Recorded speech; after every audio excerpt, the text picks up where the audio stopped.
Let's talk about and touch on the power of our imagination in your mind. Meaning, don't laugh. No, I'm just thinking Not of that Walt Disney. SpongeBob thing. Oh. Remember what he did? Remember they were playing in the TV box? I think so. It's They been got a long time. They got a since I new watched TV in the box, and they cared more about playing in the box. Oh, okay. Because they were using their imagination. Yeah. I bring it in because of something that's going on that I'm always wrong on, and I'm experiencing firsthand when people have listened to us for years and are surprised to see what we look like.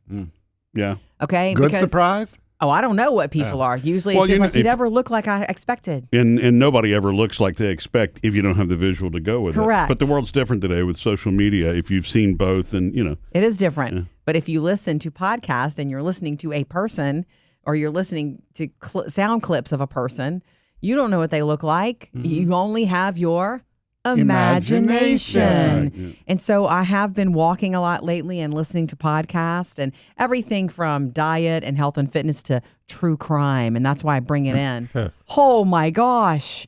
When you listen to a 30 or 40 minute podcast about a crime, okay, you have all these players. You have the neighbor, you have the mom and dad, you have the spouse. It's always the spouse. Oh my gosh. What's so funny is I finally got one served up where it was the woman who was suspected of, doing something bad to her ex. Everyone that when I first started doing this, Murphy, I swear to God, it was always the ex-husband or the husband. Number one suspect. It was so upsetting.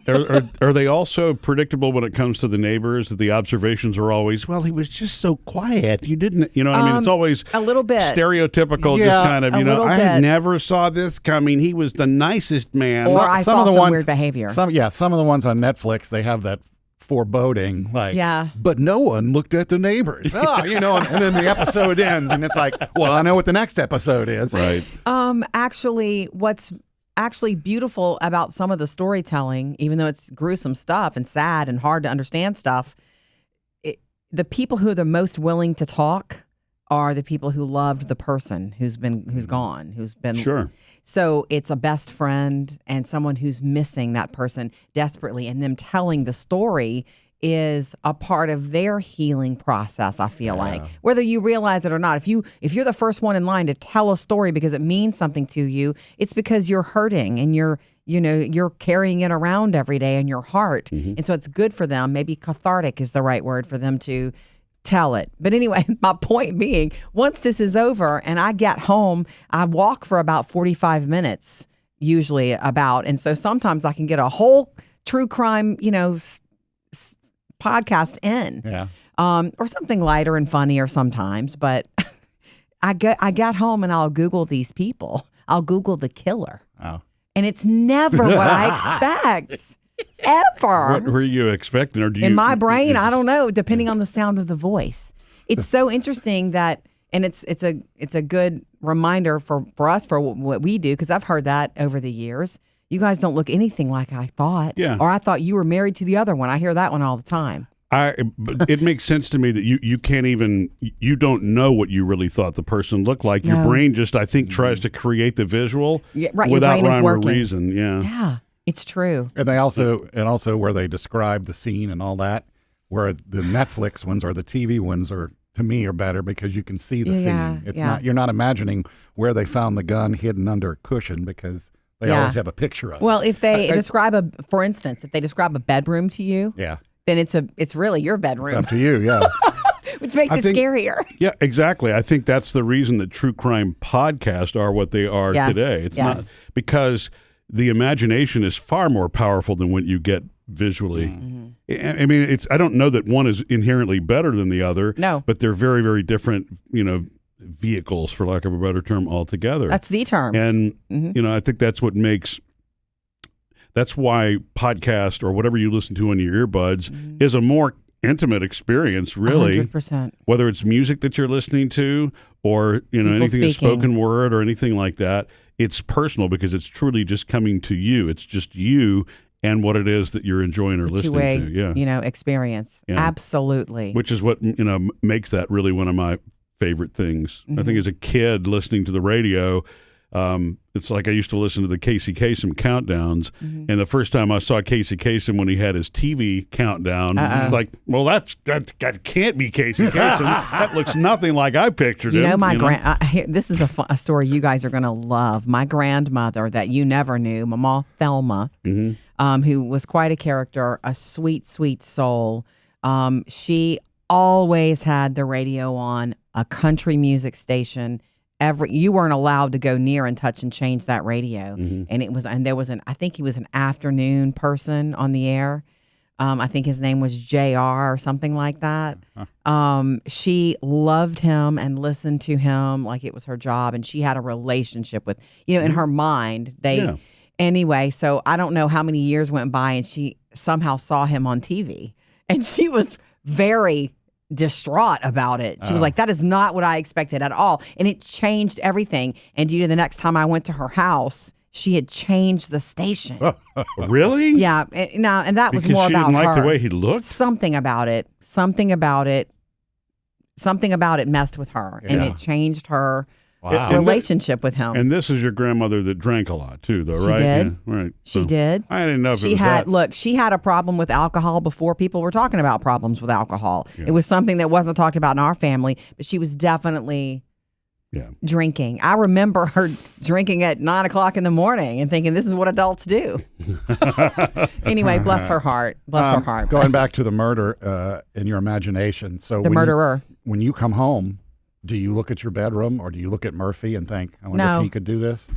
No. Why would she do that? I don't know if she got really sucked in. What kind of a question is that? No, it actually makes me the most sad for people who, the victims, when I say I don't just mean the person who was murdered, I mean the family who never knew. Like sometimes it's a son-in-law and they're in court years later. It makes me. And they were on the son-in-law's side, but now it's like, whoa, you killed her. Yeah, it makes you sad for the people who were involved by, what do you call it, collateral damage, just by circumstance, who, loved this person or maybe brought this person into, hey, I introduced them. Oh, I mean, that's what makes me feel, Murphy could not hurt a fly. But yeah, I mean, I could see how, walking and being more aware of your surroundings would be a natural outparceling of that that's sort of a legit thing. And like I said, when it gets dark, Are you afraid of some of your exes coming back to get you or something, Sam? Is that At what certain this is? times there will maybe, but I think I'm safe now. I think you're safe. But see now, too. what you just said there, Murphy wouldn't hurt a fly. I know. Isn't that how most of them start? That's what the neighbors say. And I'm not the big true crime fan that both of you are. Some of it I'm interested in certain stories, but not all of it. Sure. And, I think that even when it's solved, it's not really solved when somebody commits the kind of crime that you just can't even imagine.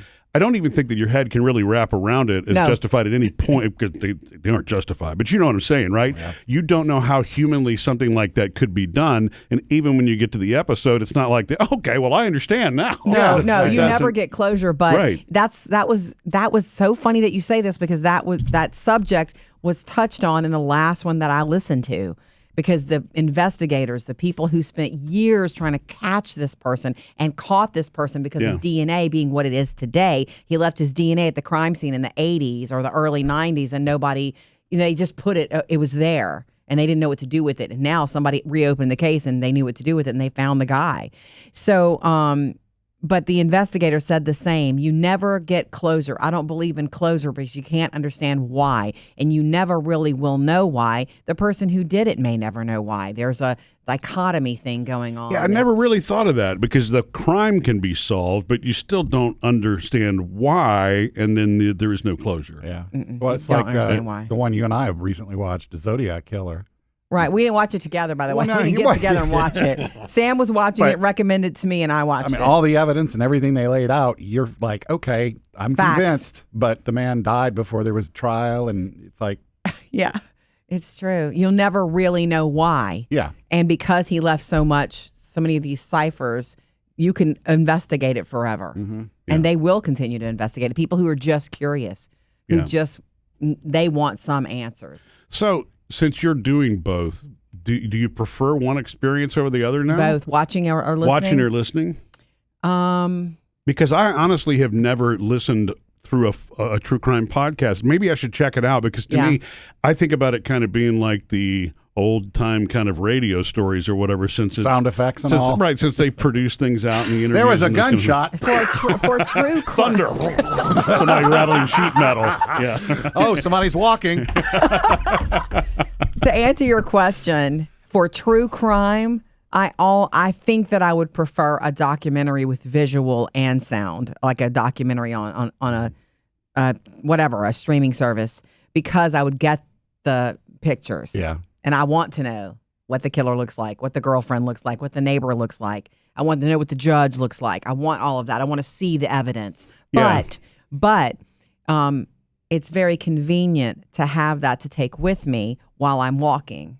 You know, they say, and this is a researched scientific fact that they've researched, that if you're walking on a treadmill or you're walking in your neighborhood and you're trying to get 2 miles in or whatever you're trying to do, it's going to seem longer if you don't have anything occupying your mind. Oh, yeah. You're going to be focused on this step, how much longer. But if you're listening to something like that, it doesn't necessarily fly, but it certainly fills your mind while I'm moving. It helps me. Yeah.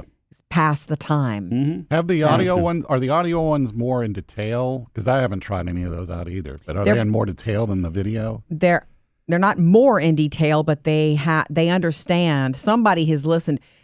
Somebody either produced it for audio only, or the ones I've been listening to are from 2020 and 48 Hours. So they have also the visual. It's a show. Oh, they have the visual But component. you can tell I can tell I'm listening to something that was watchable too. Gotcha. Because you can, when they take a break, like the sound clip at the end of the break, I knew something was going on in that shed. Dum dum dum. Dum dum dum, and then you hear a little music, dun dun dun dun dun dun, dun, and then it comes back, dun dun dun dun dun dun, dun, and it's like, I knew something was going on in that shed. So they're resetting it back up like they do in television, as they should, as an essential component of storytelling. Oh yeah, absolutely. I don't know if there's more detail. You would have to pick a case that you really are interested in, or pick a random one and listen and see what you think. Yeah, I'll check that out and do some walking while you do it.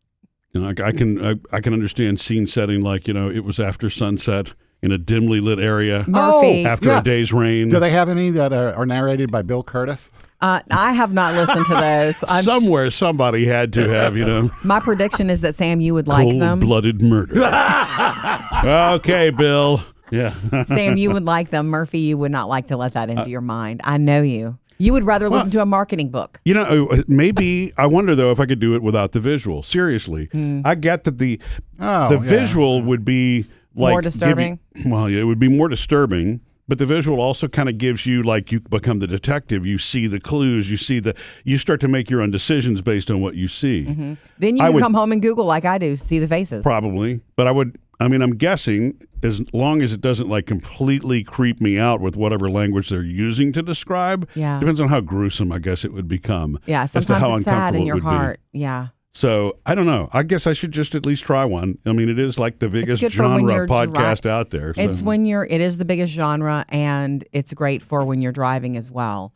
As is this podcast, if you're taking us along on exercise. We love it. Did we get in our 45-minute walk? No, we did not. Not this time. Missed any part of the show? Get it all on the Murphy, Sam, and Jodi podcast.